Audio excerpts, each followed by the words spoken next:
Well, the Western media continues to ignore the genocide that's been unfolding in Donetsk, Donbas region over the last 9 years. And over the weekend, NATO and Ukraine bombarded residential areas using U.S.-made HIMARS weapons. Once again, this is a common occurrence that is almost happening daily. They hit a science institute, among other residential buildings.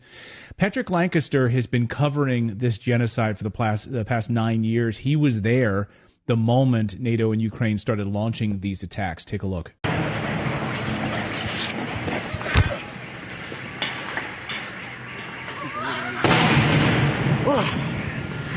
Right now, we just arrived on this shelling attack, and there's incoming right now. We're dead yet, and there's heavy incoming shelling right now. We're on the scene. Whoa, shit.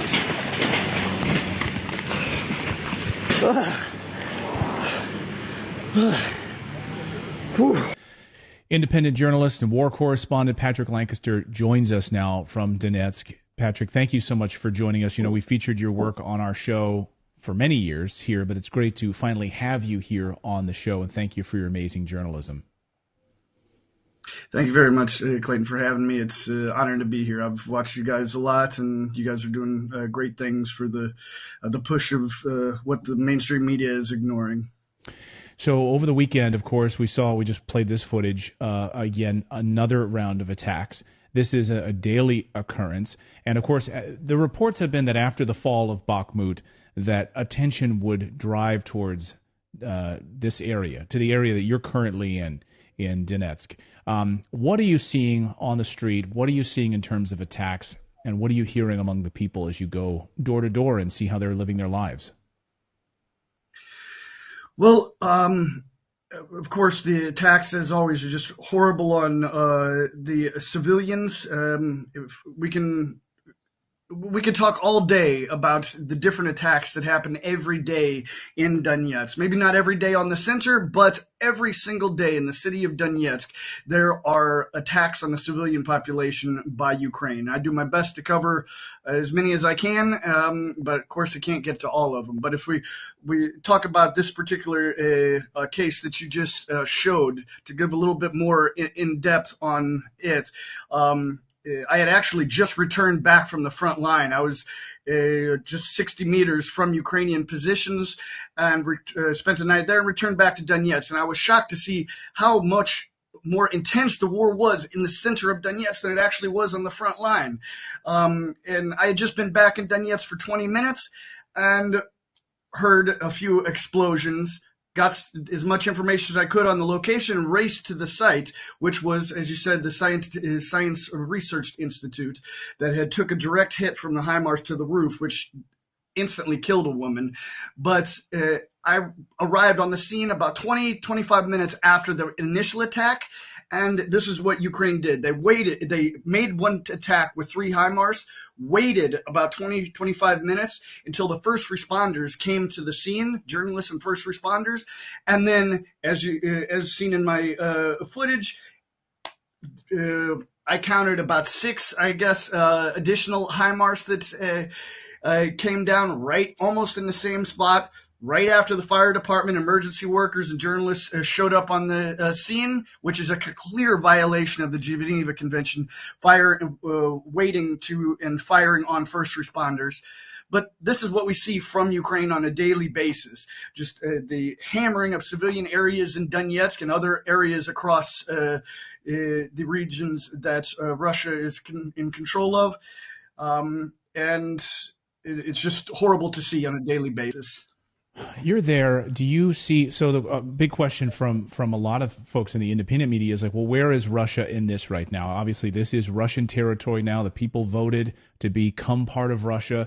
Russia sees this as Russia. Maybe the Western NATO doesn't see this as part of Russia, but nevertheless, it is. And so, where is Russia in this? Where are the Russian forces? We see in your videos here, Russian military inspectors are inspecting the crash site where these HIMARS. But where are the forces to propel those attacks against the people of Donetsk? Well, the main problem with the attacks on Donetsk is Avdiivka and the Ukrainian-controlled territory in the area of Avdiivka. And the fact is that these HIMARS rocket launchers are mobile launchers, just like the Oregon Smerch Soviet-made rocket launcher. They're all mobile. So a lot of people think, why doesn't Russia just knock out these launch sites? Well, that's because they'll come out of the woods somewhere, drive to a field, fire, and then within a minute and a half, they're already gone in a new position. So it's a game of cat and mouse. And as we know, Russia is pushing, as we saw. Wagner took Bakhmut, and that is to kind of go back to your other question. There is definitely an increase in attacks after Bakhmut was taken control of by Wagner forces, and in Donetsk, it kind of happens every month or so for the last 15 months. For a week or two, Ukraine will just start lobbing constantly on the center of Donetsk, just knocking out dozens of civilian homes every day, and then it'll just kind of calm down and they'll move on to a different tactic. And they're just wasting all of the Western people's tax money by bombing civilians. I mean, there's no question that the tax funds in the United States and other countries are exactly funding the killing of civilians, the injuring of civilians, and the destruction of civilian properties and civilian infrastructure. There's no question about that. But as far as Russian soldiers go and the Russian forces, there's still somewhat a little bit of a separation. They are all merging as far as the Donetsk People's Republic, Lugansk People's Republic forces, and the regular Russian army. They're starting to merge. The governments are merging, but there's still a separation. Like a few days ago, I was with the internal forces, not necessarily part of the Minister of Defense of the DPR, but a kind of a different branch. And in my reports, I kind of have them explain the differences of the different branches, who's with Russia, who's merging with what kind of battalions and groups. So there's more information coming out of it. But even for the governments now, it's all a new thing for them merging together and who's where. And then you've got other third-party things like Wagner, which is a private commercial fighting company. So right. It's a process, like the process when the Donetsk People's Republic made their own government in 2014. So it's in the works. In the works. Interesting. Okay. And when you're there in Donetsk, when you were out there yesterday covering these HIMARS attacks on these civilian population areas, were you able to turn and talk with your CNN colleagues or the New York Times colleagues or the Associated Press colleagues or the Washington Post colleagues or the Reuters colleagues or the BBC colleagues who are all there, I presume, right? They're probably there covering Donetsk, this genocide that's been happening for 9 years. Are you guys all together and go to cafes afterwards and talk about it? No. There's no Western media in Donetsk. I mean, it's very seldom to see any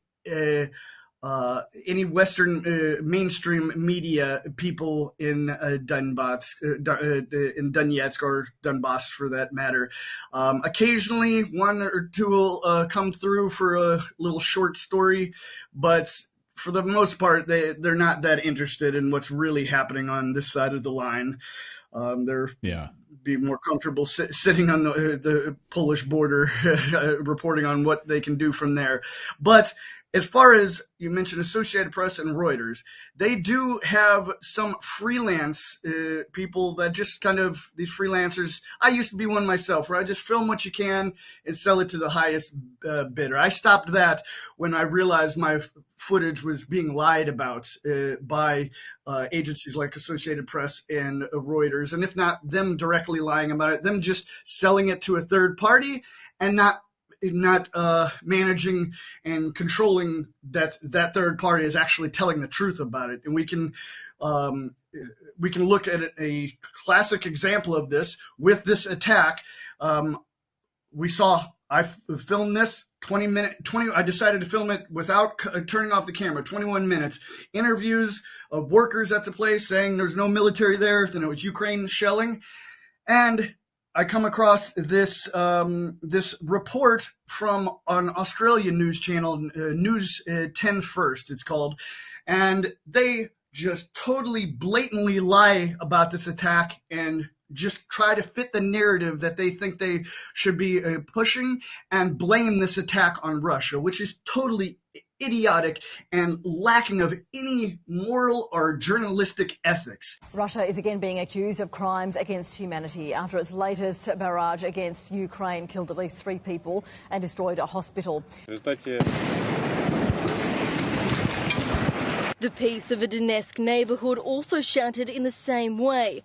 A Russian rocket attack sending people running for shelter. To blame this on Russia. I mean, this is Russian-controlled territory. Of course, Ukraine is attacking this territory like they've been doing every day for the last 9 years, even before Russia came in, when it was more of a civil war. This is able to happen because of these freelancers who just sell their work to the highest bidder. And I assume this Australian news channel just bought it from Reuters or Associated Press from someone that had filmed it, that had bought it from someone that filmed it in Donetsk. Even in their little report saying it's Russia, they run by me while I'm on the ground hiding from these shells. But it's just a stereotypical lying by the Western mainstream media about the situation in Donbass, because all they want to do is hide anything that could be negative for Ukraine or even positive for the Russian people or the civilians. And they just don't want to show you the truth. They want to show you only the half of the truth that fit the Western mainstream narrative. Well, Patrick, I'll get you out of here on this question. The people, you speak, that's one of the things you do in your reports is you speak to the people, the citizens. You go door to door and you talk to the old ladies who live in these houses and these neighborhoods and the families that are watching their playgrounds being destroyed, the schools that are being hit, etc. What are the people in Donetsk saying now that they're part of Russia and the shelling is continuing here? What are they saying as every day this continues to happen? Well, as the people of Donetsk, as most of the world had assumed once Russia came in, as the story was, 3 days to Kiev, and then they assumed it would all be over. When Russia fully recognized the Lugansk and Donetsk People's Republic, and then moved in officially, the people of Donetsk and Lugansk, they thought, the dying was going to stop. But not everything works out that way, as we see, but they're praying that things start to move faster as far as Russia taking more territory, because a lot of the people in Donetsk, they have family on the other side, just kilometers from the front line, that their families just waiting for Russia to get to them. And it's hard to see these people going through this and being cut away from their families for so long, because during the last 9 years, there was areas where you could cross the front line, families could see each other, or even going around. But now these families are just cut apart and just praying that soon they'll get back together. And they know that to make that happen, Russia has to finish taking the rest of the Donetsk region, or what was the Donetsk People's Republic. Heartbreaking, and the Western media just ignores this genocide and this tragedy. But someone who doesn't is Patrick Lancaster. He's an amazing journalist. We'll have links to Patrick's channel in the description below. Watch his latest reports. Follow along with Patrick. Really one of the bravest people covering this war. And so thank you so much for your great work, Patrick. We really appreciate you joining us. Thank you. Anytime.